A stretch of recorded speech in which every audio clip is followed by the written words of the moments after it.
Magandang araw.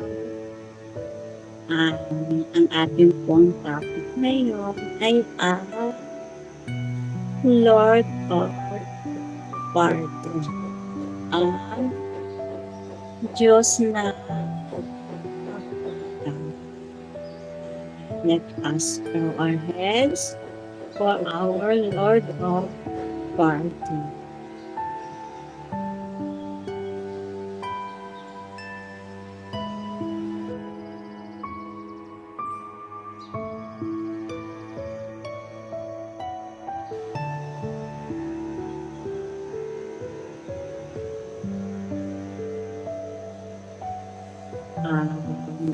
Ito po ang Lord of Pardon. Bata pa kami ay student kami, binibigyan kami ng aking mother ng tag-iisa ng Lord of Pardon, isang maliit na booklet. Meron daw isang babae na nakatira sa mountain, sa kabundukan.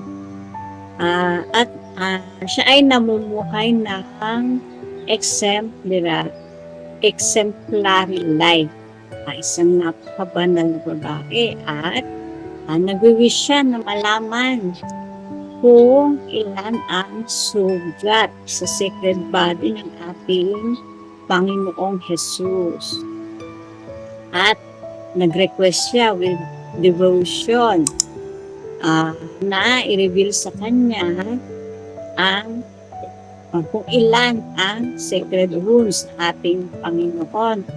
At nagpakita sa kanya at ang sabi, you must know that the wounds that I received on my body were 5,455. And therefore, I tell you that all those in memory of them would recite 15 Our Fathers and 15 Hail Marys within a year. Ito na yung promises. Promises ay so 15 Our Fathers at 15 Hail Marys during within a year. Shall take away 15 souls in purgatory. And number 2, shall be relieved from the penance that should be done for so many mortal sins. And besides, number 3, shall obtain the grace and confirmation of good works. Ito po yung mga promises 15 holy souls from purgatory, penance para sa mga mortal sins at pag-obtain ng grace na confirmation of good works. Number 4, also whoever recites during one whole year these prayers, I will give them 15 days beforehand my body to eat, and he will not be hungry, and my blood to drink, and he will not be thirsty. Ngayon, ito ang promise of happy death. Ngayon, number 5. And I will place before him the sign of the cross that will save him as his guardian and defense. So, bibigyan siya ng sign of the cross. Kaya, wag natin mamaliitin ang sign of the cross. Dahil ito ay mula sa ating Panginoong Jesus at ito ay depensa para sa sa health.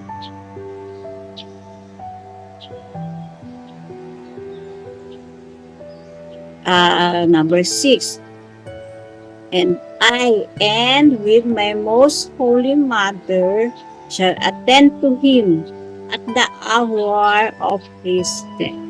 Sa araw ng kamatayan ay dadating ang Panginoong Jesus at ang Blessed Mother, and I will receive benignly his soul and will take it to the eternal treasure. And once there, I will give him drink of divinity. Ayun. So, diretso sa heaven, ano? And, number 7, whoever should have true sorrow and contrition or repentance for his sins and comply with the prayers during 1 year, I will pardon all his sins from the day he was born until his death.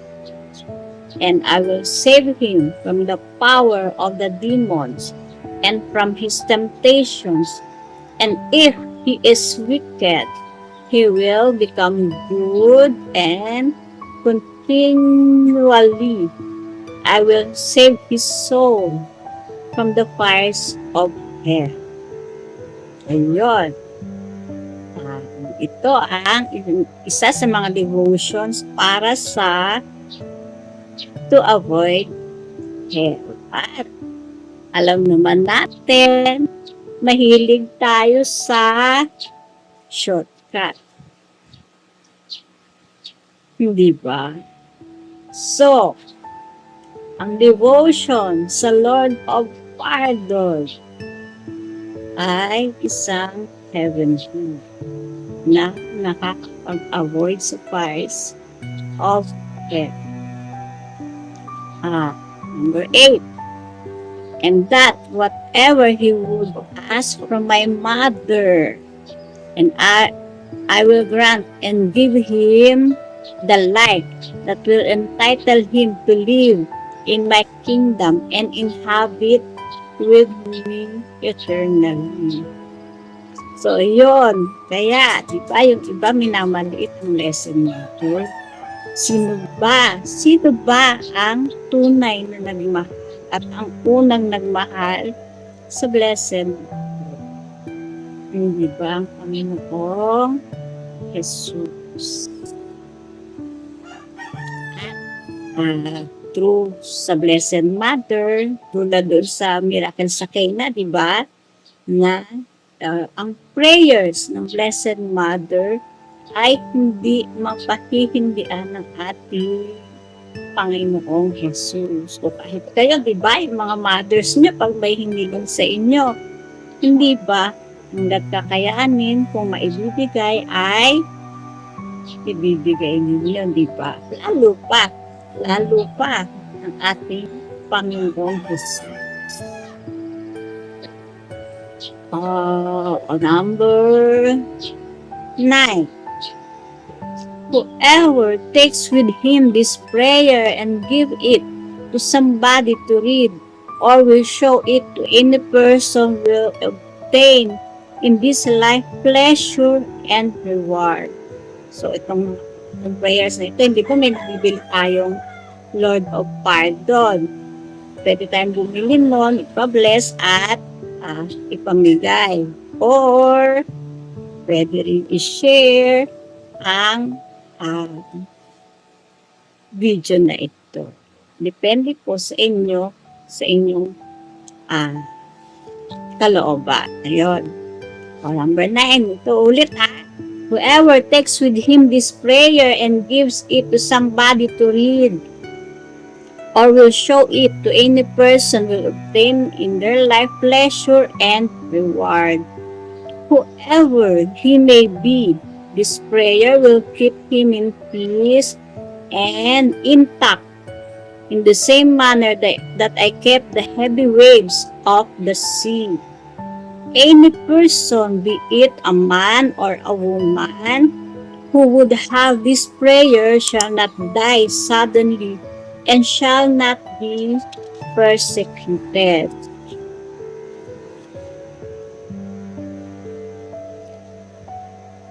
by his or her enemies, nor shall they be conquered in battle, or imprisoned, or drowned in the sea, nor burned by fire or by lightnings, nor shall be deposed against by any false witness. Any woman who is about to deliver and should hang this prayer on her neck will deliver easily without danger. So ito yung ating Lord of Pardon. Kaya lang, huwag niyong gawing parang agimat lang na nakasuksok lang ha. Kailangan bless at dinadasal ang prayers. May devotion, heartily. Ayun ha. Yung ito daw ay magiging protection sa waves. Ito ay may devotion. Ayan. Against, ano pa? Be it a man or a woman, shall not die suddenly. So, yung mga, di ba, yung may mga namamatay sa mga aksidente, sa mga crash. So, kung meron kang devotion dito ay isa ito sa devotion para ikaw ay mailigtas sa mga pangyayari, maging sa mga enemies. At hindi magpo-conquer sa battle, or may imprison, or malilunod sa dagat, or masusunog sa apoy, nor burned by fire sa sunog, or sa kidlat, at hindi ka ng mga false witness, at kung sino man babae na manganganak ay makakapag-deliver ng easy at walang danger. Alalahanin po natin, ito ay devotion sa Lord of Pardon. Tunay na pag-ibig at pagmamahal sa ating Panginoong Jesus. Di ba sabi niya, kung meron kang pananampalatayang kasing liit ng seed ng puno yun, di ba, na kaya mo na i-move ang mountains. Sabihin mo lamang kung ikaw ay may pananampalataya. Ayun. Ang prayer na ito ay dinala ni Don Juan Cardoso from Rome. Galing sa Rome, at ito ay nakita sa isang lalaki na inihulog sa dagat na may big stone sa leeg.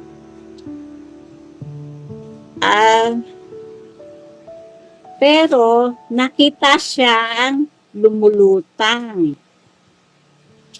Ayun. Na hindi nalulunod.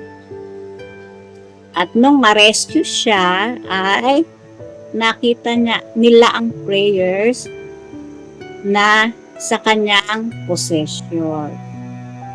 Ayun. Anyone carrying it must carry with sincere faith, because God does not know how to fail in His promises. So, ayun. Alam ko na, ito po ay mga promises review natin. Ito po ang Lord of Pardon. Lagi nating naririnig ang Lord of Pardon, at siguro yung mga magulang natin ay nakapagkaroon ng devotion nito at ng booklet. So ito po, ang dadasalin ang 15 Our Fathers, 15 Hail Marys within a year para sa veneration ng Holy Wounds ng ating Panginoong Jesus. Ayan. At And, promise number 1 shall take away 15 souls from purgatory. Number 2 shall be relieved from the penance that should be done for so many mortal sins. Number 3 shall obtain the grace and confirmation of good works. Number 4, I will give them 15 days beforehand o bago mamatay. 15 days before ay makaka-receive siya ng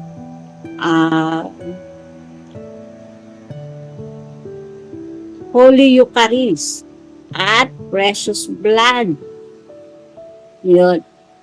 15, I will give them 15 days beforehand, may body to eat, and he will not be hungry, and my blood to drink, and he will not be thirsty. Ayun. So, number 5, I will place before him the sign of the cross that will save him as his guardian and defense.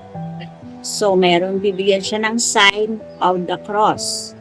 At number 6, dito, di ba meron akong kwento? Merong isang inoperahan na sa puso at napakalit ng tiyansa niya. Pero habang inooperahan siya ay merong liwanag ng cross sa kanyang puso at naging guide ng doktor sa pag-oopera sa kanya. Ito po ay isang true story. At ikinuwento ng isang pari. Ayun. Number 6. I and with my most holy mother shall attend to him at the hour of death. Sa oras ng kamatayan ay susunduin ng Panginoong Hesus ng Blessed Mother. And I will receive benignly his soul and will take it to the eternal pleasure. And once there, I will give him drink of divinity. So, diretso sa heaven. Number 7. Whoever nang may true contrition, ng true na pagsisisi, true sorrow and contrition sa kanyang mga kasalanan, at nag-comply sa mga prayers para dito sa devotion na ito, I will save him from the power of the demon at sa mga temptation. Ayun, yun po ang importante. Diba sa atin, sa araw-araw natin buhay, ang tukso. Ang tukso ay nariyan palagi. Dahil tayo marupok, hindi natin minsan kahit ayaw natin, nandiyan natutukso tayo. Ngayon, ito, binibigyan tayo ng ating Panginoon ng power, ng kanyang power para against sa power ng demon o para sa ating temptation. Ayon. At papatawarin ang kanyang mga kasalanan mula nung siya ay isilang hanggang sa kanyang death. At kung siya ay wicked, isang sobrang makasalanan, ay he will become good and continually ay isisave niya ang kanyang soul from the fires of hell. Ayun. So, gusto niyo bang maligtas na kayo lang? Siyempre hindi, di ba? So, yung mga pinakamamahal niyo sa buhay ay pwede ninyong ipanalangin at ah, dito sa Lord of Pardon, ihingi siya ng patawad sa kanyang mga kasalanan, ang kanyang pagbabago. At isang araw, kung hindi man daw na habang buhay kayo na magbago ang taong ito, ay igagrant pa rin ito ng Panginoon sa kanyang time. At ang pinaka-benefit nito ay iyo pa rin makukuha sa iyong pagpanaw. Yun.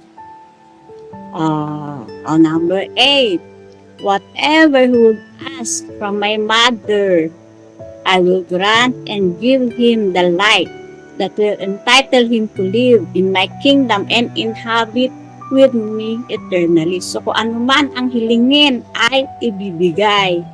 Pero ang mga hiling lamang na that will entitle him to live in His kingdom. Ang mga hiling lamang na nakakapagligtas sa Kanya. Ayun. At siya ay maninirahan kasama ng ating Panginoon eternally. Number 9, whoever takes with him this prayer, ito yung prayer na ito, at isi-share sa somebody, will obtain their life pleasure and reward. So, di ba, hanap ng ng pleasure at ng reward, dyan tayo mahilig, di ba? Pero hindi na dapat yun, di ba? Pero, bibigyan tayo ng ating Panginoon dahil ang tunay na pleasure at ang tunay na reward ay iisa lamang at iyon ay ang ating Panginoon. Ayun. Ito yung nga, isa-save na sa whoever this prayer will keep in peace and intact in the same manner na i-save siya from heavy waves of the sea. At he will not die suddenly. Ayan. Ayun na, yung he will not be conquered in battle, hindi siya ma-imprison, hindi siya mag-drone, hindi siya malulunod, hindi siya mababurn sa fire, at ililigtas sa kidlat, at hindi madidepose against sa mga false witness, at sa mga anak na ay ang danger, walang danger para sa kanyang anak. Yun. So, every day, say the following. Pardon, Lord, I cry to Thee.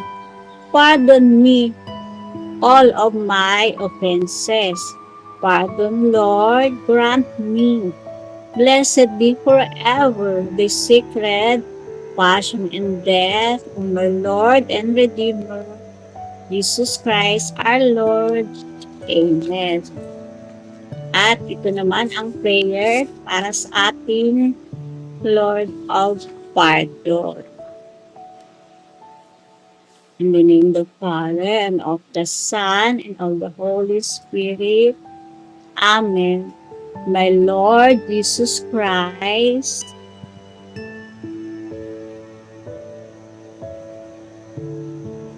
remember that I am a sinner. Most Holy Virgin, pray for me.